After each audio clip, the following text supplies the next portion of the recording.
அதை சரிவர இயங்க செய்வதற்கு மனிதர்களுடைய மனங்களிலே, பொதுமக்களுடைய மனதிலே அந்த உணர்வு இருக்கணும். சமூக ஆர்வலராக இருந்து இயற்கை சீற்றங்களை பாதுகாப்பதற்கும் நீரை பாதுகாப்பதற்கும் எப்படியெல்லாம் இருக்கிற தண்ணியை சுத்தகரித்து அதை நாம் மக்களுக்கு கொடுக்கக்கூடிய ஒரு நிலை இருக்கிறது. வீட்டு குப்பைகளை சரியாக பிரித்து உயிர்ச்சத்து குப்பை மற்றும் பிளாஸ்டிக் என பிரித்து வழங்குவோம்.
எதுவாக சரி இல்லை, நமக்கு வந்து டிபெண்டன்சி வந்து பாலில் தான் இருக்குது. அதுவும் கலந்த பால் தான். குழந்தைகள் இருக்குது, பெரியவங்க இருக்காங்க. ஸோ என்ன தேவை, அவன் என்ன நினைச்சிட்டா, நம்ம மக்கள் நம்மள மாதிரியே என்ன நினைச்சிட்டா, நம்ம மட்டும் ஒரு சொம்பு தண்ணியை ஊற்றிடுவோம். அத்தனை பேரும் பால் சூப்பரா இருக்கு. நாங்க இவ்வளவு தூரம் வந்து இந்த மாதிரி மக்களை பார்க்கும் போது எனக்கு இன்னும் ரொம்ப ரொம்ப எங்க மாற்றத்தினாலாம் ரொம்ப என்ஜாய் பண்ற மாதிரி இருக்கு. எங்களுக்கு சிறப்பா இந்த அரேஞ்ச் பண்ணி கொடுத்த மேடம் அனைவருக்கும் ரொம்ப நன்றி தெரிவிக்கிறேன்.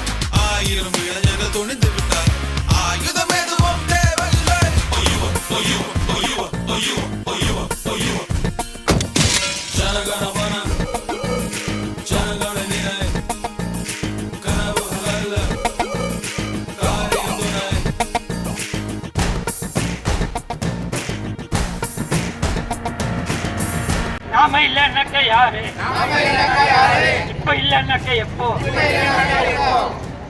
இந்த டிஃப்ரெண்ட்லி ஏபிள்டு பர்சன்ஸ் அந்த ஃப்ரெண்ட்ஸ் எல்லாரும் வந்திருக்காங்க. ஒரு பகுதி பம்மல்லேருந்து வந்திருக்காங்க, இன்னொரு பகுதி வந்து ஒக்கியம் துறைப்பாக்கத்துலேருந்து வந்திருக்காங்க. அவங்க வந்து தமிழ்நாடு மாற்றுத்திறனாளிகளின் கூட்டமைப்பு அதுலேருந்து வந்திருக்காங்க. டாக்டர் சிம்மச்சந்திரன் சொல்லி இவங்களை அனுப்பிச்சிருக்காங்க.